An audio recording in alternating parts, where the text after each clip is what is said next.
পদ্মার ইলিশ এখন দুর্লভ। বাংলাদেশের খামখেয়ালিপনায় পেট্রোপোল দেওয়ার আগের মতো আসে না জলের রূপলি শস্য। যে যৎসামান্য আসে তার দাম আকাশ ছোঁয়া, মধ্যবিত্তের নাগালের বাইরে। ইলিশ তাই এখন আম বাঙালির কাছে প্রায় স্বপ্ন। পদ্মার ইলিশ ক্রমেই বাঙালির কাছে মহার্ঘ হয়ে ওঠায় বিকল্পের সন্ধান শুরু করেছিলেন মমতা বন্দ্যোপাধ্যায়। মায়ানমার থেকে ইলিশ আনার ভাবনা এসেছিল তার মাথায়, দরবার করেছিলেন কেন্দ্রের কাছে। অবশেষে মুখ্যমন্ত্রীর অনুরোধে সাড়া দিল কেন্দ্র। কেন্দ্রীয় বাণিজ্যমন্ত্রী আনন্দ শর্মা চিঠি দিয়ে মুখ্যমন্ত্রীকে জানালেন মায়ানমার থেকে ইলিশ আমদানি করতে পারবে বাংলা।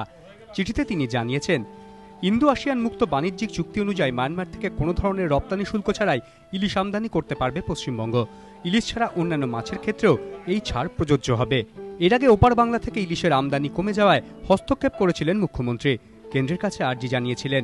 কিন্তু ফি বছরের এই সমস্যার স্থায়ী সমাধান চান তিনি, আর তার জন্যই তার লক্ষ্য ছিল মায়ানমার।